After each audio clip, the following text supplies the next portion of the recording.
Bos-bos, 2025 memang tahunnya para chef jebolan kompetisi memasak buat banting setir jadi pengusaha restoran. Seperti Victor Agustino yang baru saja membuka resto ayam kelopo di kawasan Gading Serpong, Tangerang Selatan. Bukan bisnis kuliner pertamanya, saat ini Doi mantap meluncurkan ayam kelopo jadi menu andalannya loh bos. Halo bos, terima kasih banyak udah datang ke Ayam Kelopo bisnis aku. Penasaran menunya seenak-enak apa? Tapi cuan bos.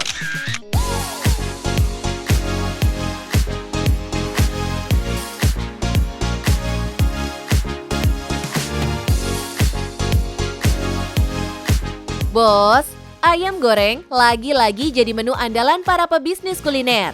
Begitu juga dengan Victor yang mantap mengusung olahan ayam goreng di resto barunya ini. Tapi dalam bisnis, kalau mau bersaing, jelas harus punya sesuatu yang berbeda dan unik, bos. Dan Victor melakukan itu semua. Restoran kita kan Ayam Kelopo. Jadi aku pengen meng-highlight nih ayam goreng yang cita rasanya beda dari ayam goreng yang lain. Jadi ayamnya ini dibacem, diungkep pakai air kelapa sama rempah-rempahan, terus digoreng pakai minyak kelapa, dikasih serundeng kelapa. Jadi ketika orang makan ini kayak, kalau dijelasin cita rasanya kayak ayam kalasan campur ayam pop, unik lah. Ayam kelopo atau ayam kelapa. Nama kelapa yang disematkan bukan tanpa alasan, bos. Menu ayam racikan Victor ini diungkep menggunakan air kelapa, digoreng dalam minyak kelapa, dan ditaburi serundeng kelapa. Jadi serba kelapa, bos.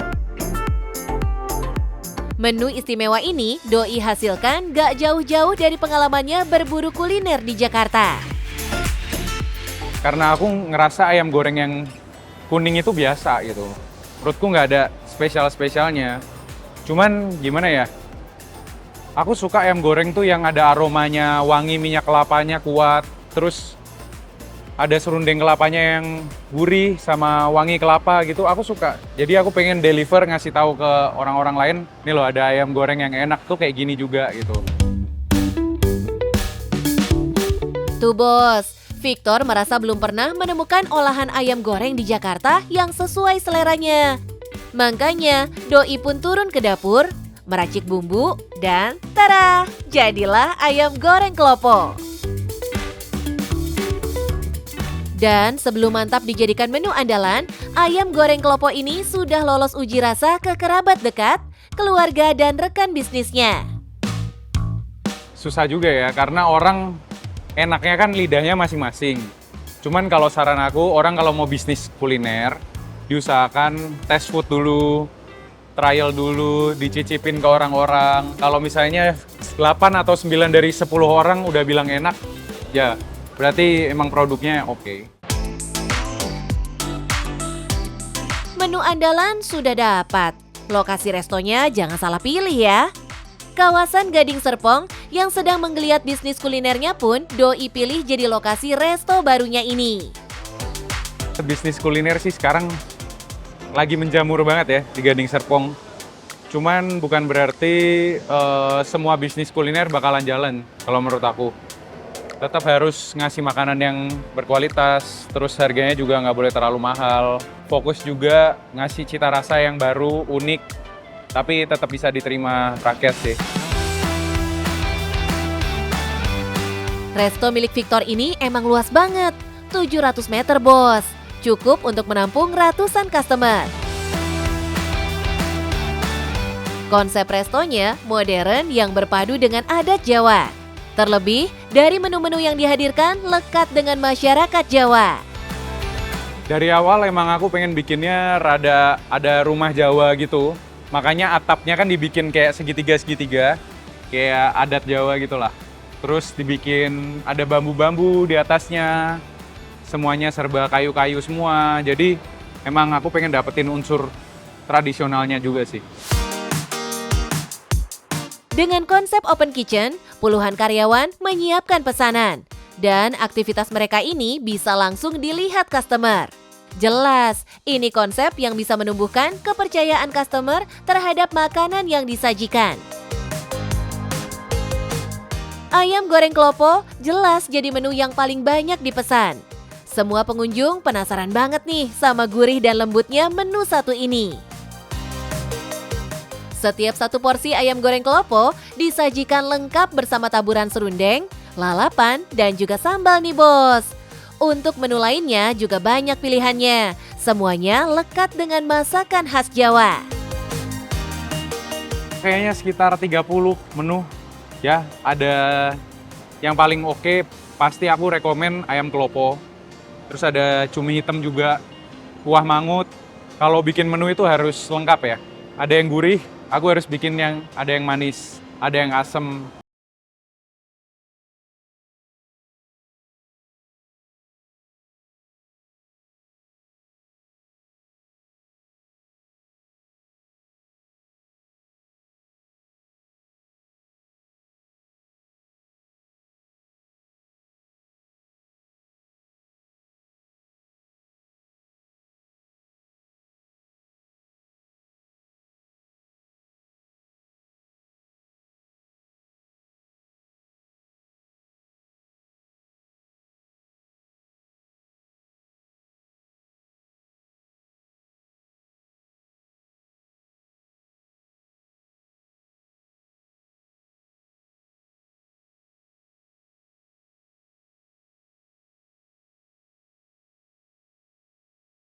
Bisnis ya, kalau misalnya yang punya nggak terjun langsung itu kayak nggak ada nyawanya.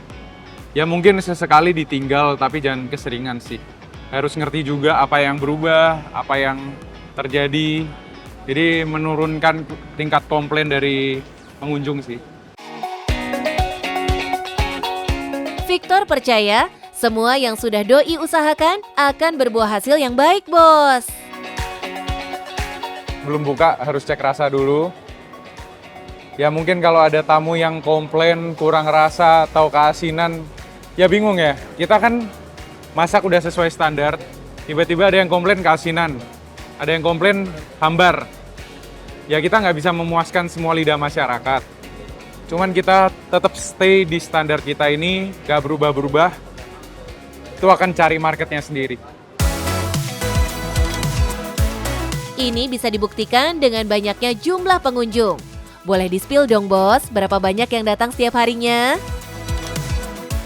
Kadang ada yang 500 orang, ya sehari. Belum yang begitu stabil sih. Bisa dihitung nih bos. Kalau satu orang rogoh kocek minimal Rp50.000 dengan 500 customer yang datang, omsetnya tembus Rp25 juta sehari bos. Kalau sebulan, lebih 500 miliar jelas masuk kantong bos Victor. Bos, di tengah persaingan ketat bisnis kuliner, kita memang harus berani berinovasi, kasih sesuatu yang beda. Dan jangan lupa buat kasih standar dan kualitas terbaik di setiap produk yang kita jual. Nah bos, ini tips bisnis dari aku ya, personally. Jangan terlalu mematok untuk cepet-cepet balik modal. Kalau saran dari aku, kasih harga yang reasonable. Jadikan posisi kita itu sebagai konsumen. Ya, kita kasih harga yang wajar, harga yang bisa diterima semua orang. Kita mainin keuntungan itu dari kuantitas. Semakin banyak orang yang datang, semakin sering, semakin mereka nyaman datang ke tempat kita. Di situ kalian dapat yang namanya stabilitas. Pokoknya apapun itu, yang penting cuan bos.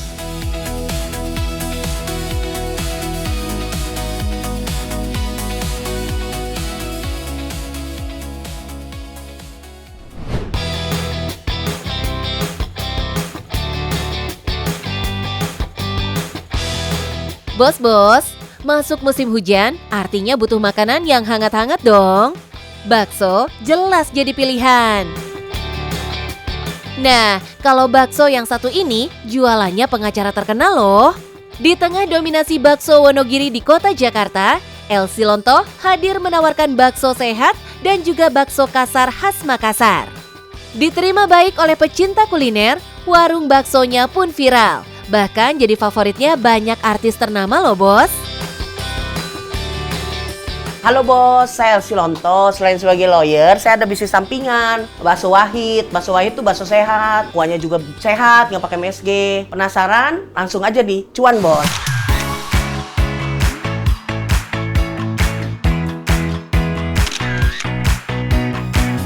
Bos, meski berpengalaman menjadi pengacara selama puluhan tahun, nggak menyurutkan semangat dan niat Elsie buat terjun ke bisnis kuliner.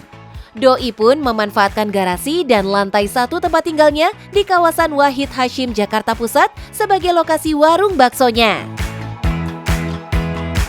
By the way, dari sekian banyak jenis makanan, kenapa bakso yang dipilih sih, Bos Elsie? Saya itu kan tinggal di sini udah 10 tahun lebih.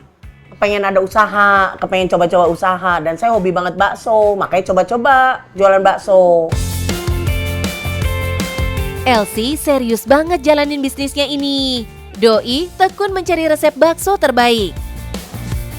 Pokoknya ini pertama kali bisnis. Awalnya ngeles, panggil guru dari Bandung. Ngeles, ikut ke pasar, pilih daging, giling daging, dinilai di pasar. Terus dia kasih resep, tapi resepnya kita nggak cocok. Jadi kita kutak-kutik, trial error terus sampai dapet. Terus setelah dapet, giling di pasar kotor, jadi beli mesin giling. Jadi sekarang bisa giling sendiri. Semua yang Elsie lakukan, apalagi kalau bukan demi bisa menggait para pecinta bakso di Jakarta. Maklum ya bos, yang jual bakso di Jakarta kan banyak. Elsie harus tawarkan bakso yang nggak sekedar enak, tapi juga spesial, biar bisa bersaing di bisnis ini. Kita bikin bakso kan bakso sehat ya, minim MSG, terus kuah nggak pakai MSG gitu. Jadi sekarang kan orang udah peduli kesehatan, jadi kan pasti memang lebih pilih yang sehat gitu. Dan ini kan daerahnya, daerah di sini nih daerah perkantoran, daerah bisnis. Oh iya bos, semua produksi baksonya dikontrol langsung sama Elsie nih. Dari tahap pencampuran bahan sampai proses pencetakan. Hasilnya ada bakso halus, bakso urat, dan bakso kasar khas Makassar yang masih jarang ditemui di Jakarta. Kalau bakso Makassar itu dia nggak digiling halus, jadi dia hanya digiling kasar, nyukunyang gitu, hanya digiling kasar. Karena kan papa saya orang Manado tapi lahir di Makassar, jadi semua keluarga saya suka bakso Makassar. Jadi tesnya ke mereka dulu, setelah udah oke baru dijual. Kalau itu dia bakso Makassar sama sekali nggak pakai micin, sama sekali nggak pakai gula. Lewat bakso kasar Makassar yang khas ini, jelas Elsie berani bersaing dengan pebisnis bakso lainnya bos. Oh iya, Doi nggak cuma menghadirkan bakso, ada juga menu ayam kalasan loh bos. Ayam goreng dengan bumbu khusus yang berasal dari Kapanewon Kalasan, Kabupaten Sleman, Yogyakarta ini punya rasa yang khas. Dulu tuh sama saya dagang ayam kalasan, terus jadi pakai resep itu, dan orang suka sekali ayam kalasannya, karena ayam kalasannya tuh lembut banget. Buat harganya, semangkok bakso ini Doi bandrol mulai dari 30.000. Begitu juga dengan menu nasi dan ayam kalasan. Sebagai pengacara yang sudah dikenal, tentunya Elsie nggak kesulitan buat promosi. Beberapa orang terkenal sudah mereview bakso viral ini bos. Dibantu dari teman-teman, dari Krisdayanti, Ruth Sanaya, Titi DJ, Indi Barens, Uces, Tes Nabati, Ari Tulang, dibantu banyak memang. Warung bakso yang buka dari pukul 10 pagi pun selalu rame. Produksi baksonya pun gak main-main banyaknya bos. Kebayangkan bos, omset perharinya berapa? Jutaan rupiah, jelas Elsie kantongi. Kan saya nggak pernah bisnis ya, jadi saya juga nggak tahu, dan penghasilannya lumayan. Maksudnya ya memang hanya jualan bakso, tapi ternyata hasilnya lumayan gitu. Jadi kalau dijalanin dengan benar ya memang ya itu ya, sesuai programnya bisa cuan. Dari pengacara jadi pebisnis kuliner, menambah daftar kisah unik para pencari cuan ya bos. Yang penting berani memulai dan cari resep terbaik supaya bisa bersaing di bisnis kuliner. Nah bos, usaha bisnis yang penting kualitas dijaga, kualitas rasa, pelayanan customer, supaya customer balik. Yang penting cuan bos.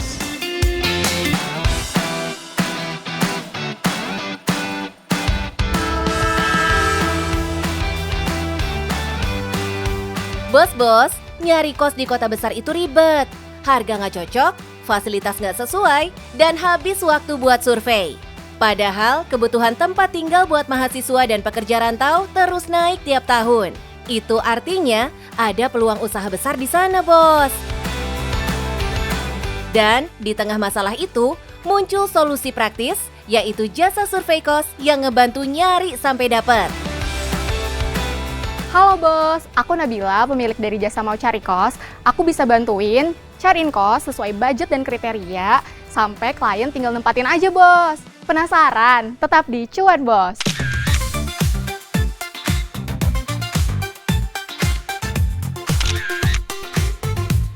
Ide bisnis ini lahir dari kebutuhan nyata di lapangan, bos. Nggak sedikit orang, khususnya perantau, susah buat cari kos yang layak dan sesuai kantong. Dari sinilah Nabila melihat celah. Dan aku dulu juga pernah ngerasain sendiri waktu aku jadi anak kos, susahnya muter-muter, panas-panas, cari kos yang sesuai kriteria dan budget. Oleh karena itu ya udah aku jadi bikin gimana caranya bisa menjadi solusi anak-anak yang cari kos ini, terutama orang yang punya keterbatasan waktu, keterbatasan jarak, kendaraan dalam cari kos. Jadi kita provide itu. Tanpa modal besar, Nabila mulai dari platform yang paling dekat sama anak rantau. Respons warganet ternyata tinggi, karena banyak yang butuh dibantu nyari kos secara cepat dan personal loh, bos. Aku yang jemput bola duluan nih, aku yang promosiin di Twitter. Jadi aku cari orang-orang yang lagi stres-stres cari kos dan aku mulai tes ombak aja. Kira-kira nih mereka mau nggak ya dibantu cariin aku kos gitu. Jadi aku yang bantu mereka buat nyariin yang sesuai budget sama kriteria dia. Misalnya itu kebanyakan ada di Jakarta sih aku bantunya. Buat teman-teman yang cari dekat kantornya, dekat kampusnya, kayak gitu. Strategi jemput bola ini bikin jasanya cepat dikenal tanpa biaya iklan besar. Dan menariknya, kebutuhan paling besar datang dari karyawan muda dan mahasiswa. Dua segmen yang memang paling butuh efisiensi waktu. Mereka nggak keberatan bayar jasa, yang penting bisa cepat dapat kos yang sesuai tanpa drama.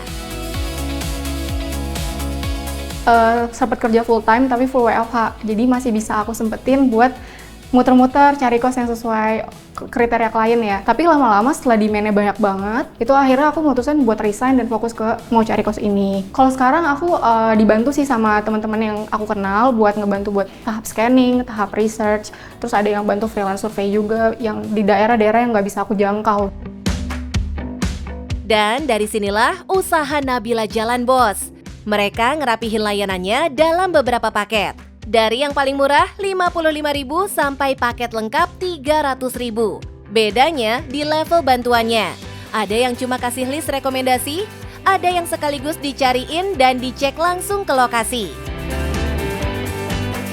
Dan jadi kita range harga paket layanan dari mau cari kos itu dari harga 55.000 sampai 300.000. Nah, kalau dari yang termurah itu kita jual database nih, rekomendasi yang pernah kita research. Terus untuk yang 140.000 ada, itu paket research. Jadi kita bantu orang-orang yang kesulitan cari kos kosong sesuai kriteria dan budget. Tapi itu tanpa disurvei, jadi kita bantu cari lewat online dan offline aja.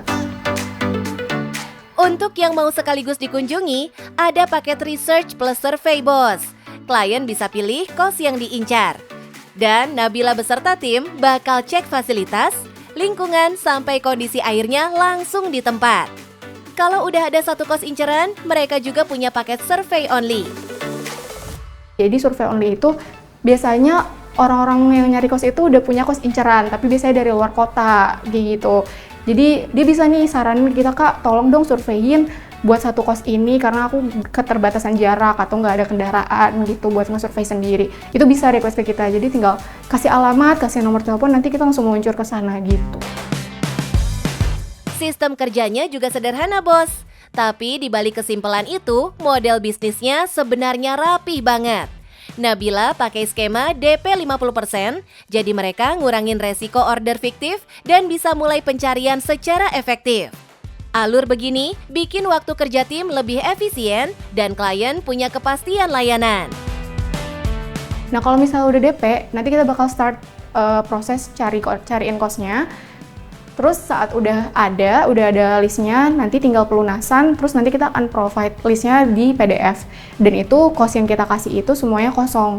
Jadi nanti mereka tinggal kontak ownernya aja langsung buat proses DP, proses paymentnya, proses dan lain-lainnya. Kalau misalnya mau survei ulang juga boleh ke ownernya langsung gitu. Bos, sekarang Nabila bisa nanganin puluhan klien per bulan. Angka yang besar untuk usaha jasa berbasis tenaga lapangan.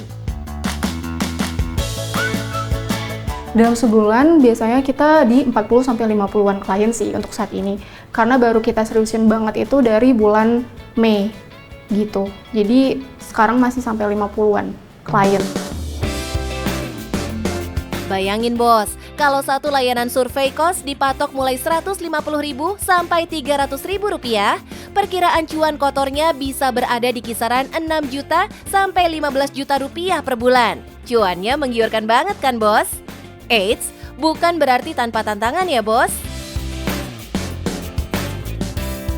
Banyak banget yang minta aneh-aneh, contohnya, Kak, tolong dicek ya airnya tuh ada asin-asinnya atau enggak. Bisa sampai request sampai sedetail itu, karena tujuan kita emang gimana caranya jasa ini bisa ngebantu orang yang cari kos sampai dia bisa tinggal nempatin doang kosnya.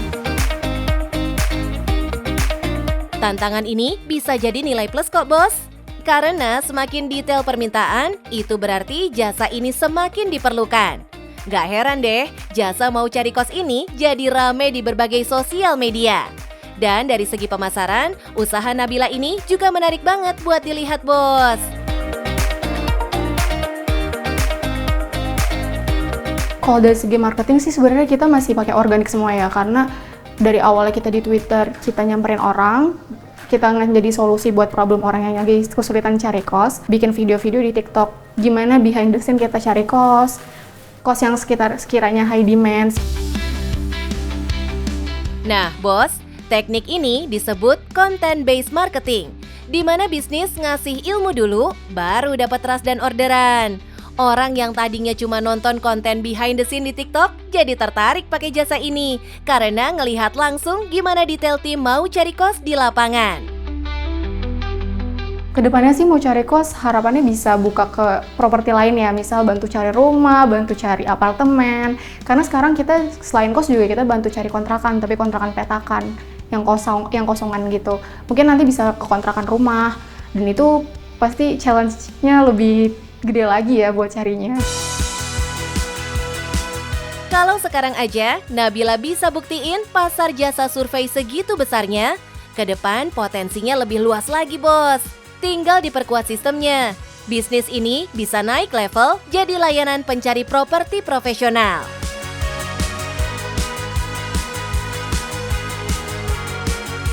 Nah bos, buat temen-temen nih yang mau mulai usaha, jangan takut coba hal baru dan coba cari peluang dari masalah-masalah di sekitar. Coba cari solusi dari situ. Supaya apa? Supaya dapet cuan bos.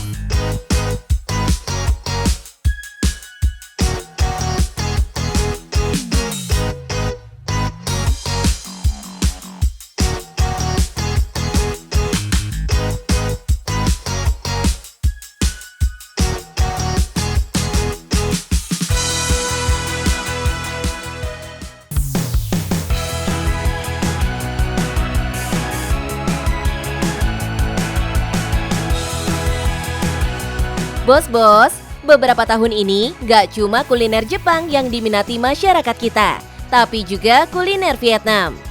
Seperti makanan satu ini yang tengah naik daun. Di Vietnam, ini disebut goichuan, yang artinya salad roll. Dan pelaku usaha yang satu ini berhasil mengubahnya jadi gulungan cuan, bos. Halo bos, saya Muhammad Iqbal, owner dari Vietnam Rolls ID. Alhamdulillah, saya jualan mulai dari setengah 7, sold out di setengah 9. Kalian mau tahu gimana cuannya? Penasaran? Tetap di Cuan Bos.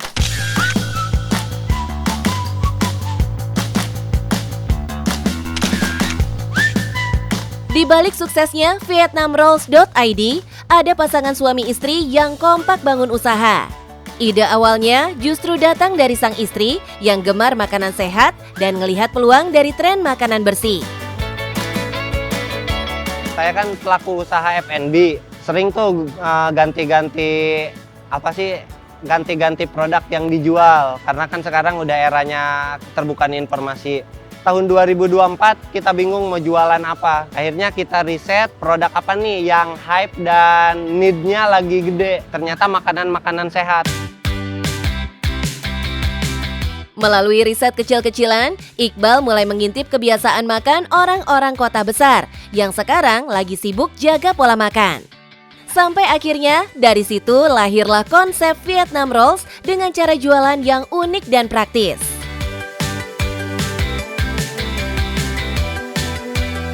Tapi sebenarnya kita jualan salad roll itu udah lama dari tahun 2022. Cuman konsepnya beda. Tahun ke tahun cara jualan berbeda kan. Orang-orang pada lebih suka jualan tuh di pinggir jalan. Orang-orang kayak sukanya tuh milih gitu kan. Yang pada waktu itu kita bisa ngeklaim kalau kita tuh jualan Vietnam roll pertama di Indonesia yang prasmanan. Berkat kekompakan mereka, konsep baru itu langsung diterima pasar. Tapi nggak cuma itu saja ya bos. Yang bikin vietnamrolls.id menarik bukan cuma konsep jualannya saja, tapi juga dari produknya yang unik dan belum banyak ada di Indonesia. Mungkin kalau secara produk Vietnam roll itu sendiri nggak familiar ya. Tapi secara secara common, secara umum salad loh. Cuman bedanya ini di roll aja. Di situ kepercayaan diri kita terhadap Vietnam roll ini bisa laku. Gak berhenti di situ, bisnisnya terus berkembang dengan varian menu lain. Ada salad wrap, sandwich, salad box, sampai infused water. Konsepnya simple, healthy, grab and go. Menyasar pasar perkotaan yang sibuk tapi tetap peduli makanan sehat.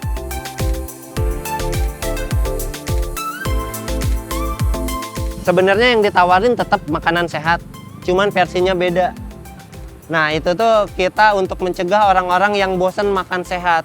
Makan yang gak sehat aja kadang ada bosannya. Tapi bagaimana mereka tetap makan sehat dengan menu yang berbeda.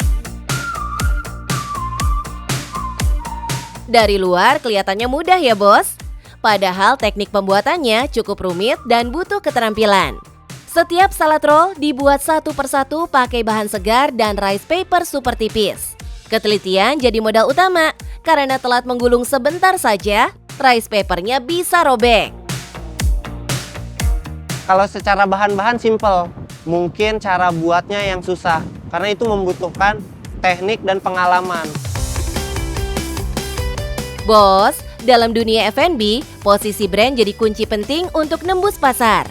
Doi nggak cuma fokus di produk, tapi juga gimana cara usaha ini mudah dijangkau dari berbagai kota. Aku sebenarnya masalah tempat ya di era sekarang nggak nomor satu Kak. Yang penting bisa dijangkau aja gitu. Karena kan sekarang orang-orang udah bisa ngejangkau, satu dengan ojol, yang kedua semua orang udah punya kendaraan. Nah bos, betul banget yang dibilang bos Iqbal. Tren konsumen urban sekarang lebih mengutamakan kemudahan akses. Data dari riset Statista 2025 menyebutkan lebih dari 70% pembelian makanan cepat saji di kota besar dilakukan lewat layanan ojek online. Dan Iqbal memanfaatkan tren ini dengan memastikan semua outlet mereka mudah dijangkau layanan pengantaran tanpa harus di pusat keramaian. Kalau di internal kita, yang terpenting kita ngonten. Biar kita masih dianggap ada. Yang kedua, kita kolaborasi. Karena sekarang eranya kolaborasi kan. Karena dengan kolaborasi itu produk kita direkomendasikan Kak. Lewat media sosial, Iqbal rutin membagikan proses pembuatan, testimoni, sampai kolaborasi bareng KOL untuk direview bos. Dengan cara ini, Doi nggak cuma jual produk, tapi juga jual gaya hidup sehat yang kekinian. Pendekatan ini terbukti efektif, karena 8 dari 10 pelanggan baru datang setelah melihat konten di media sosial loh bos. Kalau untuk pendapatan, penjualan kita alhamdulillah dari satu tempat ya mungkin bisa mengeluarkan 100 produk lebih lah. Mulai dari harga dressing 3.000. Kalau Vietnam Rolls-nya itu masih affordable kok, 6 ribuan. Paling mahal salad wrap 15.000. Menu yang dijual pun gak main-main. Variannya lengkap, mulai dari ayam pedas sampai crab stick yang disajikan segar setiap pagi. Untuk saus dressingnya, pilihannya juga beragam. Ada wijen sampai onion sauce. Harganya cuma 3.000 per cup, bos. Strategi harga terjangkau ini bikin vietnamrolls.id bisa bersaing langsung dengan jajanan kaki lima, tapi tetap menawarkan citra premium lewat kemasan dan bahan segar. Dari satu titik penjualannya aja, omsetnya bisa tembus 4 jutaan rupiah per hari, bos. Kalau target terdekatnya kita bakalan insya Allah buka di kota lain, yaitu di Depok. Visioner tapi realistis. Itulah cara Iqbal melihat bisnisnya. Bukan buru-buru ekspansi besar, tapi menyesuaikan langkah dengan daya beli pasar. Terima kasih Kak, hati-hati di jalan. Nah bos, alhamdulillah dagangan saya udah mau ludas. Buat kalian yang terutamanya anak muda, ambil kesempatan ini. Mulai dari kecil, eksekusi cepat, belajar dari kesalahan. Dan yang penting, cuan bos.